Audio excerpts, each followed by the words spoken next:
mimi kama mhubiri. Siku ya leo mnaenda kukutana na yule anaitwa Samuel Omari Kienge. Nimesawahubiria kutoka kwa radio, kutoka kwa TV, lakini siku ya leo naenda kuwahubiria tena vile nilikuwa nawahubiria juu ya Yesu. Na huyu Yesu hakika ni yule alikuja akasulubishwa kwa ajili yako na kwa ajili yangu. Na huyu Yesu nimekuja kugundua watu wengi hawamjui. Kwanza tuombe. Baba, tena katika jina la Yesu na kushukuru kwa sababu ni Mungu. Unatupenda. Baba anatupenda. Roho Mtakatifu anatupenda. Mbingu inatupenda. Kwa sababu gani niseme mpaka mbingu? Bwana, hawa watatu wanataka tuingie mbinguni. Mahali shetani alikuwa na makao, akaharibu akatupwa chini. Kwa hivyo Bwana, tunakuomba siku ya leo, vile tuko pamoja na huyu shetani anaendelea kutuiba, kuua na kuharibu, lakini siku moja apate wewe vile ulimshinda msalabani, tupate na sisi kuwa washindi wa kuingia mbinguni. Kwa jina la Baba, la Mwana na Roho Mtakatifu tumeomba tukiamini. Amen. Karibu sana kwa haya mahubiri. Na vile tunaenda kuanza pamoja na nyinyi, mpate kuniudia yani nafasi ili tupate kitu kimoja, kuelewana kwa kitu kimoja. Mungu ni upendo. Na vile Mungu ni upendo, anataka watu wamjue kwanza. La pili, wajichue wenyewe. Sisi ni binadamu, tuliumbwa kwa mfano wa Mungu na kwa sura ya Mungu. Ni kitu gani kilienda mbaya tukakosana na Mungu? Tumchue huyu Yesu alitumwa na baba yake.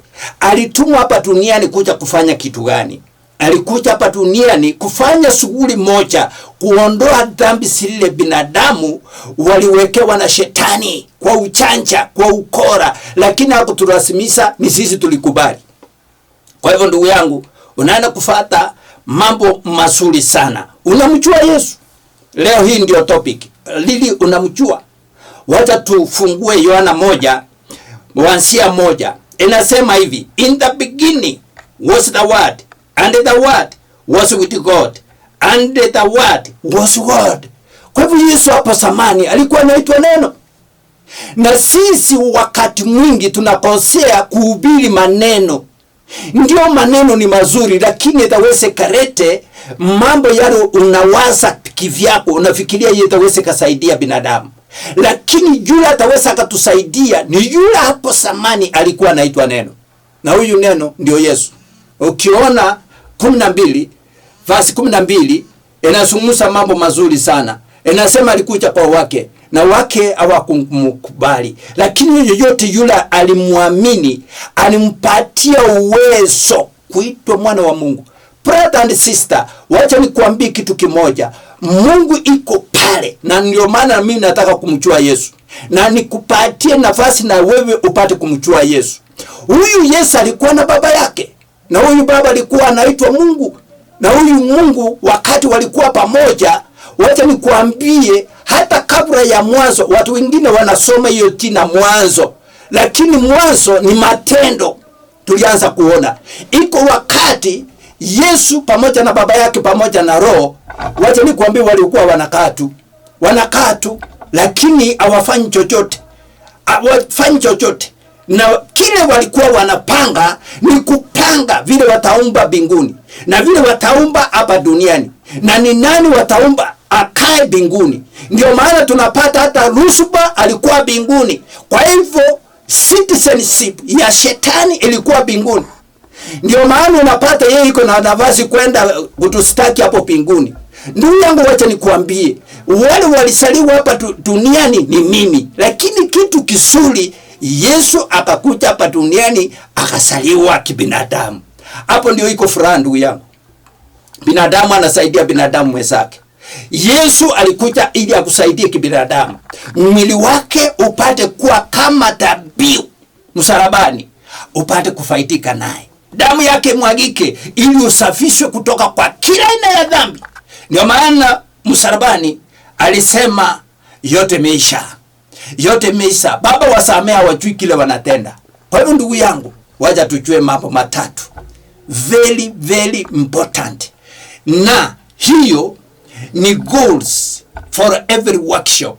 Kitu ya kwanza tupate kujua you remember, remembering, na hiyo inapatikana kwa kitabu ya 1 Peter 1:12 and 13. Inakuambia vile utaweza ukafahamu mambo mengine ujui wewe mwenyewe. Ukisoma hiyo Petro yote ya kwanza na ya pili, let me tell you, wewe utaweza ukajua kwa nini Yesu akasema wewe ulipata hiyo ufahamu kutoka kwa Baba, wengine hawakupata. Ndiye akaitwa wewe ni mwamba, mahali nitatengeneza kanisa langu na nguvu za giza asiwezi kukushinda. Ndugu yangu, wacha nikuambie ni kumjua Yesu. Kwa nini anakupenda? Kwa nini anapenda watu wote? Mimi nilikuwa mwenye dhambi. Vile nakuhubiria hivi, nakuhubiria kwa sababu Yesu ameshatenda mambo makuu kwa maisha yangu. Leo hii wacha tuchue huyu Yesu ni nani. Tuchue Baba kwanza. Na huyu Baba hakika yeye ni mtakatifu. Yeye ni mtakatifu. Hiyo ndio namba 1. Tuchue huyu Baba. Baba ni mtakatifu. Ndio maana akamtuma Yesu aje kutusaidia. Basi wa pili ni nani? Ni wewe na mimi. Hakika sisi ni wenye dhambi. Simple. Kama wewe unajiona wewe si mwenye dhambi, I'm very sorry to tell you. Mpaka siku ile utatubu, basi ndio yani musikane na Yesu. Muwe kitu kimoja. Watatu ni nani? Ni Yesu. Ndio huyu nimesasoma. Hapo mwanzo wakati mambo ilianza kutendeka. Ni nani? Yesu alikuwa na Baba yake. Alikuwa na Roho. Na yeye ni Roho. Wote nikuambie hao watatu ukiwaamini vile Biblia inatuelekesha mambo hayo. Matthew 28 kuanzia 18 anasema hakika nimepatiwa mamlaka hapa duniani na mbinguni. Kwa hivyo na nyinyi na watuma mwende wawafanye kuwa disciples, mitume. Na isitoshe muwatize kwa jina la Baba, la Mwana na Roho Mtakatifu. Sasa unaona watu wengine wanafikiria Mungu ni moja, na huyu mmoja ni hao watatu wakiwa kitu kimoja, imani moja, makao moja. Nasi mimi pamoja na wewe wale tunasoma hii Biblia, wacha nikuambie tutakuwa kitu kimoja wakati wewe umesatubu na umebatizwa kwa maji. Umebatizwa kwa maji vile Yesu alibatizwa kwa maji. Why? He was a human being. He was a human being. Na wakati alibatizwa kwa maji, lazima tuchue kubatizwa kwake ni kama wewe umekufa kwa dhambi, umeondoka kwa dunia na mambo machafu yale shetani alikuwa na kutumika, umeondoka kabisa na umebatizwa kwa Roho Mtakatifu. Kilio saliwa na Roho hakika ni ya Roho. Kilio saliwa na mwili ni ya mwili. Hiyo ni kumaanisha namna gani? Mimi nitaweza nikakubatiza. Hakika mimi naitwa pastor. Lakini nikiwa mwenye dhambi, vile mimi nakupeleka kwa maji, sitapatilisha jambo lolote. Ila tu ni kama umbwa itaweza kasaa umbwa. Nyoka itaweza kasaa nyoka. Na kondoo itaweza kasaa kondoo. Kwa hivyo ndugu yangu, ukienda kufanya shughuli na mtu wa Mungu, yule ameamini kuachana na dhambi na anakuja kwa Yesu, apatanisho pamoja na Yesu, wacha huyu Yesu apatikane ndani yako. Haleluya. Simseme amen. Haya maneno Mungu amesaniambia wakati mwingi sana, lakini sikupata ufunuo mpaka wakati nilienda kwa watumishi wa Mungu kuwaelezea kwa nini Mungu ananisumbua nipate kuhubiri jambo kama hili. Watu hawamjui Mungu, watu hawamjui Yesu, watu hawajui huyu Roho ni nani. Ni kama vile mtu ataweza akawa mchawi. Si roho ya uchawi iko ndani. Na tena iko kanisani. Muganga iko kanisani. Musarati iko kanisani. Naende kawa iko kwa mamlaka ya uongozi. Na iko pale. You are wasting and you are using people vibaya. Yaani kwa njia nyingine wewe unatumikwa na shetani kuonyesha wewe ni mtu wa Mungu, lakini unaendelea kuharibu watu wa Mungu na unawapeleka jehanamu ukiona na macho. Watu hawamjui Yesu. Wacha tuende Genesis 1. Hiyo ilikuwa John 1 na kuendelea. Lakini wacha sasa tuende Genesis 1. Ndio mtajua hakika Yesu vile inasemekana yeye alikuwa Mungu. Basi huyu Mungu alianza kufanya kitu gani? Ndio mpate kuchua hakika Mungu ni Mungu na yuko na mpango mzuri, vile Yeremia alisema 29 verse 11. Yuko na mpango mzuri. In the beginning, na imeanza kusema in the beginning. Kwa hivyo iko wakati haya maneno yameanza ndio tunaanza kumjua Mungu. Lakini iko wakati walikuwa na mipango yao. Na ilikuwa the beginning, ilikuwa tu wenyewe wanapanga. Ni kama vile mwanaume ataweza kapanga, leo hii nataka kwenda kuoa. Mimi najisikia nimekuwa mwanaume. Basi wewe unajenga nyumba, unatafuta mali ya kwenda kutoa kwa ndoa, yaani kwa dauli, na unatengeneza mambo pole pole mpaka wakati wewe utaenda sasa kutafuta mwanamke yule utaweza ukaoa. Mara moja mambo iko sawa. Wedding ndio hiyo. Sasa mko pamoja kwa nyumba, mke na mume, na watoto wameanza kupatikana. Niwacha nikuambie, hii ni the beginning. Hiyo ndio inaitwa the beginning. Mwanamume alikuwa pale, mwanamke akiwa mbali. Nasi sisi ni Mungu pamoja na yaani na Mungu. Hata ukua pale walianza kuumba mbingu na dunia. Wakati walianza kuumba mbingu na dunia ndio kitu ya kwanza. Mwisho ndio walikuja kuomba binadamu kwa sura yake na kwa mfano yake. Hiyo ni Genesis 1 verse 26 na 27. Ndugu yangu, wakati kabla hatujaumbwa vitu vimeshaumbwa. Ndio sasa tukaanza binadamu kwa njia ya tofauti. Nafurahishwa na huyu Mungu. Yaani anaenda pole mpaka anatutengenezea mahali ya kwenda kuishi. Vitu tunaenda kukula, kila kitu. Na ni kama mwanaume, yeye anaenda kuoa, basi anatengeneza nyumba, anatengeneza ng'ombe, mbuzi, kuku, mahali ya kulala, mahali ya wageni, kila kitu, mashamba yako, mahali mtaenda yaani kulima na mke wako, na mahali utaenda kufuata watoto wako, na mahali wataenda kuishi. Ndugu yangu, inakuwa wewe umesa plan everything. Umesa pata kila kitu iko sawa, ndugu yangu. Na Mungu alifanya namna hiyo. Akatengeneza dunia. Akaweka matunda, akaweka ng'ombe, akaweka mbuzi, akaweka kuku, akaweka yaani samaki, kila kitu. Wacha nikwambie, wakati sasa sisi tumeumbwa, tunapata vitu hiko. Mahali ya ukaa hiko, ya ukula hiko, maji hiko, kila kitu hiko, hewa ya kufuta hiko, kila kitu hiko. Mungu akafurahi. Na alikuwa anafanya ushirika kila siku. Na wacha nikwambie ndugu yangu, vile tulikuwa huko shamba la Eden, Adam na Eva, kabla hawajatenda dhambi, wacha nikwambie, Mungu alikuwa anafanya ushirika kila siku. Na imefika sasa, wakati Yesu alikuja, huyu ndio sasa Yesu mimi natangaza kwenu. Alikuja akasema kwa Waibrania 4:4, kila siku ni Sabato. Kila siku ni Sabato. Watu hawajui. Ndio maana nasema watu hawamjui Yesu. Yeye anataka tena ushirika vile alikuwa huko Eden. Old Testament imekuwa New Testament now in action. Ndugu yangu, acha nikwambie, Waebrania 4 kuanzia 4 inasemekana sisi tulipewa hiyo siku yako yaani ya kuabudu Bwana, lakini tukawa wacheuli. Yaani watu wale wanaonekana wanachua mingi kushinda Mungu. Basi yeye akasema kama ni hivyo, hiyo siku nimecancel. Sunday cancelled. Saturday cancelled.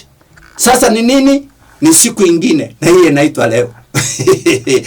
kama leo mnasikia mahubiri kutoka kwangu, Biblia inasema mahali wako wawili ama watatu, na mimi kwa sababu ya neno langu na kwa sababu ya jina langu, wacha nikwambie, na yeye anakuwa pale akifanya mambo yale nimesawashinda. Kwa sababu mkiwa pamoja mnaongea juu ya Mungu, msije mkawa kama wale mitume, Acts of the Apostles yani 19, mali hata Paulo wakati anapita na Apollo wakapata watu wengine wanasoma neno vizuri, wanatafuta maandiko kweli, lakini akawauliza, wakati mlipata ubatizo, ni ubatizo gani mlipata? Ati ni Yohana Mbatizi peke yake. Ndio. Kwa hivyo hata Yesu amumjui, hatujui. Hatujui hiyo ubatizo. Aya. Akasema hakika. Unaona hawa ni watu walikuwa wanakula neno kweli kweli. Wanatafuta maandiko kweli kweli.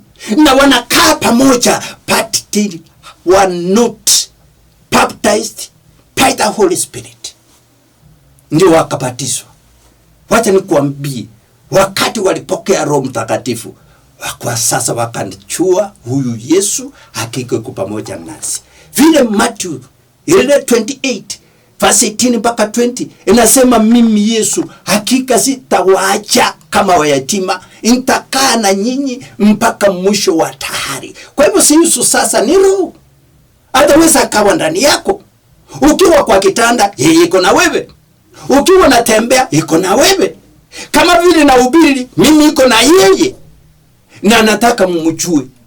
Ni kama sasa mganga ukienda kwake, anakuambia juu ya uanga wake.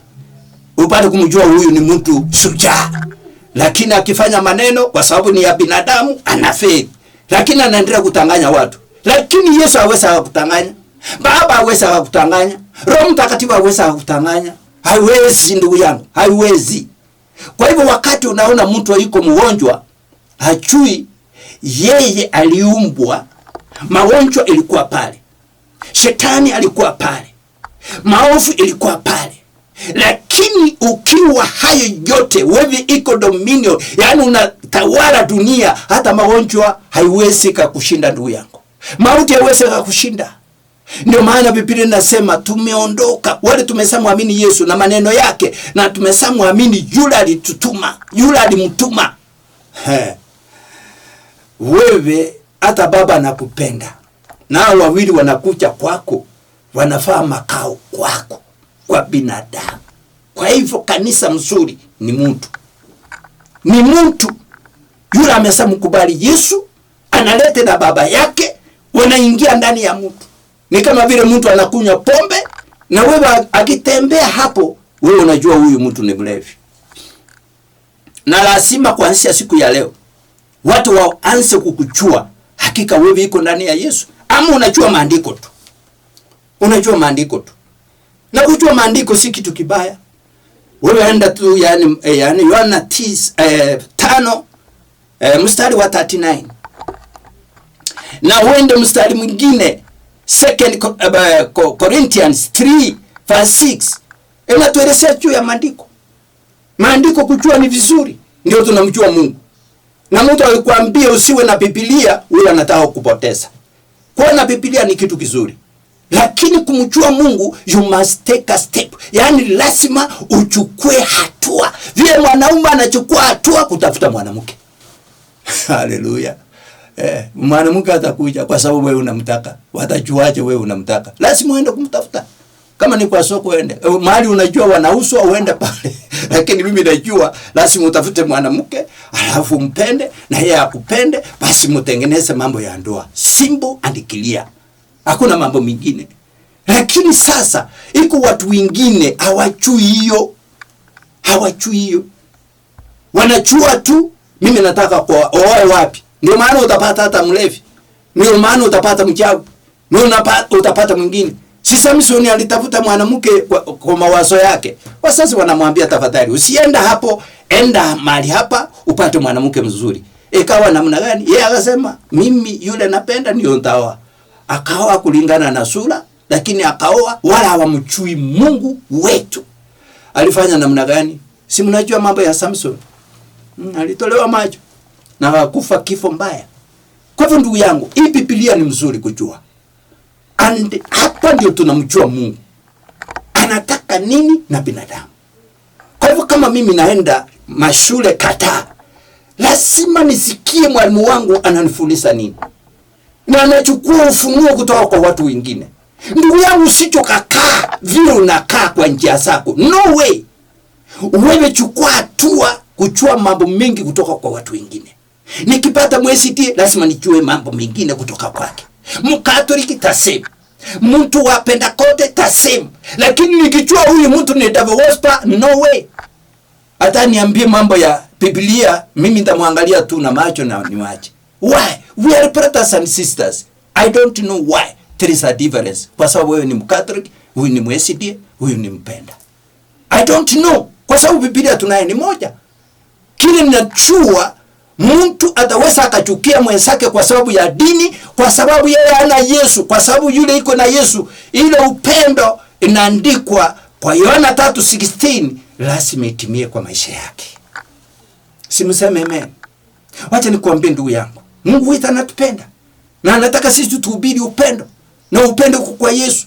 Vile anasulubishwa kwa ajili yako, anateswa kwa ajili yako, akateseka kibinadamu na alikuwa Mungu. We are told Jesus alikuwa anaitwa neno, na neno lilikuwa na Mungu, na hilo neno ni Mungu. Ndio maana anakuja kwa yule atamwamini, ampatie uwezo, ampatie the Holy Spirit. Na hiyo Holy Spirit ikiingia ndani yako, wacha nikwambie ndugu yangu, watu wote watapata suluhu kwako. Watu wote, all people, hata wewe ni Mzungu, Muhindi, Mwarabu ama yoyote yule.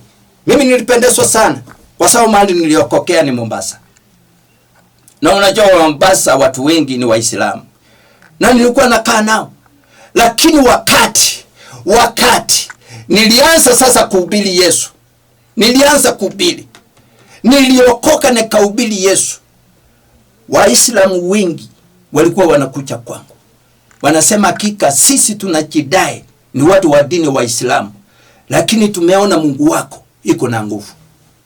Na Mungu wako ukituombea sisi tunapata amani, tunapona. Unaona sasa, ndugu yangu yule iko na Yesu, watu wanajua hakika kile natenda ni mbaya, wanatupu. Kitu ya kwanza. Ya pili, wanasema Yesu sikae nje, ingia ndani yangu. Anaingia. Akiingia ndani, amekutakasa. Basi ukishikana na Yesu, Roho Mtakatifu akiingia ndani yako, wewe unakuwa kama Mungu mwingine, lakini with a small g. Kwa njia nyingine wewe ni solution kwa watu wengine. Wewe ni jibu kwa watu wengine. Wakitaka hiyo jibu usichokawaambia, sasa wacha tuende kwa mtu mwingine. Ni wewe unaombea mtu anaokoka pale, anapona pale, shida alikuwa naye Yesu anamtendea kwa sababu iko ndani yako. Ni kama mtu anaenda kwa chemistry. Akienda pale anaambiwa na daktari, tafadhali enda kwa chemistry ununue dawa. Mtu anaenda kwa huko, anatoa pesa. Amesatoa pesa, mara moja anapata dawa.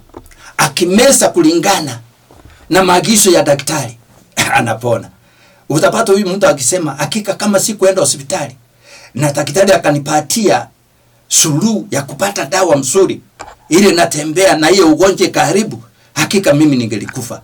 Sasa naanza kumsifu huyu mtu anaitwa daktari, na sisi ni daktari wa Yesu.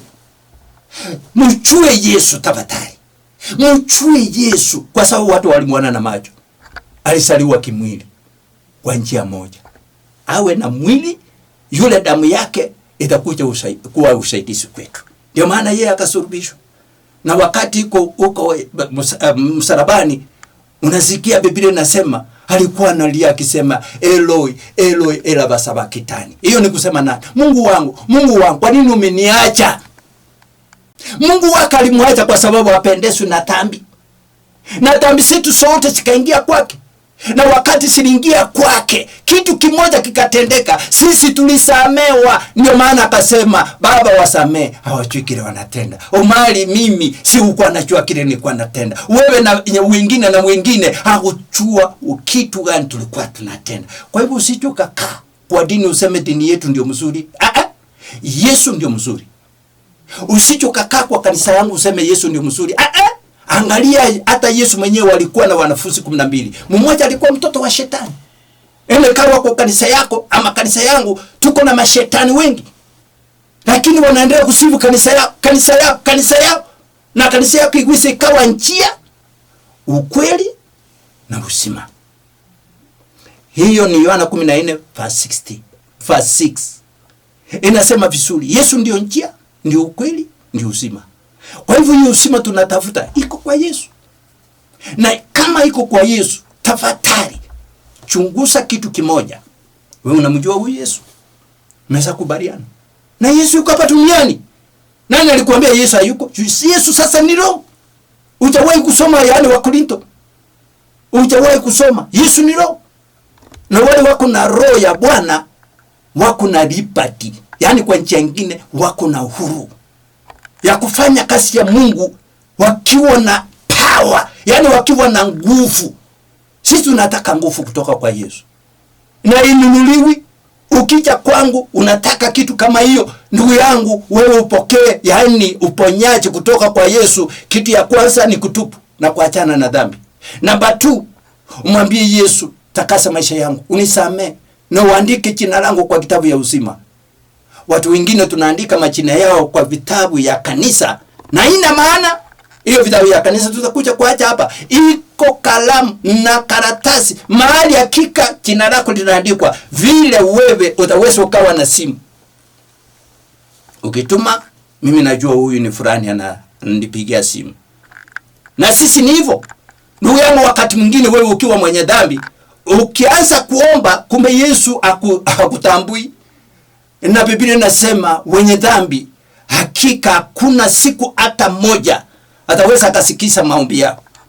You are wasting your time, brother. You are wasting time of others. You are wasting time of the church. You are wasting time of your community, your family, your clan, even the country. Ende kama ni mtu mmoja tu anafanya vitu kama hiyo, kama Judas Iscariot. Halafu kanisa linaharibika, linaitwa majina mabaya, kumbe ni mtu mmoja tu. Barikiwa. Wewe unamjua Mungu? Hakika unamjua Yesu? Unajua Roho Mtakatifu? Wako watatu kwa kitu kimoja. Lakini yule amesatufanyisa kujua huyu ni nani. Mungu wetu Baba ni nani? Ni Yesu. Roho Mtakatifu ni Yesu. Kwa hivyo Yesu ni wa maana. Wa maana. Ndio maana akapewa jina zaidi ya majina yote. Na anaketi kwa kiti mali iko na mamlaka sasa. Akiona wewe unapendezwa kumjua yeye, na umtafute kwa bidii. Umtafute ukijua kika huyu Yesu anapatikana hata kwa bedroom yako. Kwa bedroom. Ukimuita Yesu, mimi nakutaka leo hii, angalia kwa hii nyumba yangu iko nyang'au, iko nyoka, iko uchawi, iko uganga. Mimi nachukia fulani, niko na punduki ya kuua watu na iva vitu yao. Ndugu yangu, umeokoka. Yesu yuko pale. Hata utaweka sauti, utaomba kama ile maombi ya Hana. Aliomba akiwa anafunga mdomo. Anafanya hivi. Ili ya kujua kama huyu mtu anaomba kitu gani. Kwa nini hakuniambia iko na shida fulani nimuombe, nimwekee mikono? Lakini wakati Eli alimwambia, wewe mwanamke, umechukua muda mwingi sana kama mlevi. Sasa naisa uende nyumbani. Lakini Hana alimwambia, mtumishi wako mimi si mlevi, lakini naendelea kuweka roho yangu kwa Bwana, naendelea kutafuta Bwana anisaidie kwa shida zangu. Basi akamwambia, enda nyumbani, Hana, shida zako zimeisha. Si alienda akapata Samuel. Ndugu yangu, usiche ukaongoja, na suluhu iko. Ilionekana kwa Hana, na wewe siku ya leo uonekane. Usicho kangoja mpaka kesho. Iko watu wengine wanasema, okay, pastor amesaniambia nitaenda kwa kanisa yangu. Nani anekuambia? Wewe iko na mdomo. Proverbs 28 verse 13. Inasema namna gani? 21. Proverbs 28 verse 20, 18 verse 21. 18 verse 21. Proverbs 18 verse 21. Inasemekana mauti na uzima siko kwa nguvu za mdomo wako ama kwa ulimi wako. Na wale wanatumia hakika wanapata uzima, ama wanapata kile walikuwa wanataka. Kama ni mauti wanapata. Naenda kumalizia na maombi. Na leo hii I'm very serious. Nataka hakika nifanye maombi, nipate watu wakinipigia simu hapa. Simu ni 0745 033 219 ya Airtel, 0752 322 788. Kwa hizo namba mbili nataka niongee na mtu. Kwa hizo namba mbili tafadhali usicho kapusa vile walipuusa mambo ya Yesu akiwaambia. Wengine wanapuusa, wanasema huyu mtu alikuja kuharibu kanisa yetu, alikuja kuharibu watu. Labda anataka watu waende kwake waachane na yaani kanisa letu. Wacha nikwambie usichokafanya namna hiyo. Leo hii nataka wale mitume, na tumeitwa na tumepitia kwa college, tunajua ni kitu gani watu hawajui. Watu wanasumusa Yesu kwa mdomo. Wanasumusa Mungu kwa mdomo. Kumbe Wakisii wako na Mungu wao. Wajaruo wako na Mungu wao. Wakikuyu wako na Mungu wao. Kila mtu iko na Mungu wao. Wasungu wako na Mungu wao. Wengine wametengeneza hata sanamu wanasema ni Mungu. Nakwambia usichokakubali. Iko Mungu na ni mmoja. It's one word. Na huyu Mungu anaitwa Mungu moja, iko na Mungu Baba, Mungu Mwana, Mungu Roho Mtakatifu, lakini moja. Barikiwa sana. Hiyo namba nimesawapatia ni ya Samuel Omari Kienge. Na kwa hii madhabahu sasa nimeingia kwa hii mwaka mpya. Inahitaji mtu apate kunisaidia kwa ile usaidizi wa kuendeleza hii injili. Lakini ikiwa wewe hujaokoka na uchui huyu Mungu, utapoteza pesa yako. Sitaki hiyo pesa. Nataka yule mtu ataona ukweli na apate ukweli na asimame pamoja nasi. Barikiwa sana. Naenda kuomba na mtu. Usichoka nitumia pesa kama vile utaweza kununua maandazi. Hawezekani. Nataka kwanza yule mtu ataweza kachua. Huyu mtu tangu aanze kuhubiri ni mtu tofauti. Na hakika tumesapata kitu tofauti. Kwa hivyo hiyo mahubiri ipate kusaidia mmoja, ipate kusaidia wawili, familia, kanisa, hata kanisa yako inaweza ikasaidia ili tupate kwenda mbinguni. Yesu ndio njia, ndio ukweli, ndio uzima. Na hiyo uzima inapatikana kwa mmoja tu. In the mighty name of Jesus. Barikiwa sana. Naenda kuomba. Baba, tena katika jina la Yesu, nataka mtu yule ataweza kashikanishwa pamoja na wewe. Na huyu mtu ni yule kitu ya kwanza ataweza akajitambua yeye ni mwenye dhambi na hajawahi kutubu. Nende kawa iko kanisani, hamchui Baba, hamchui Mwana, hachui Roho Mtakatifu. Baba, huyu Yesu siku ya leo tumpate. Mimi niendelee kumpata, nitembee pamoja na yeye, apate kunipatia solution ya watu wake wale alikuja kutafuta duniani. Baba, hakika upendo wako ile iko Yohana 3:16 ipate kuendeleza. Yule atamwamini Yesu atapatiwa nguvu kuitwa mwana. Bwana, wasamee, watakase na damu ya Yesu, na majina yao yaandikwe kwa kitabu ya uzima. Wakati watasema amen, Bwana uansane na watu wala hakika wao ukuchua kabisa, lakini kwa mdomo tulikuwa tunasema tunamjua Mungu. Kwa jina la Baba, la Mwana na Roho Mtakatifu tumeomba tukiamini. Amen. Amen. Mpaka siku ingine, mbarikiwe, na nasema shalom. Hiyo ni kusema mbaki na amani ya Yesu na upendo wa Yesu. Asante sana. Amen.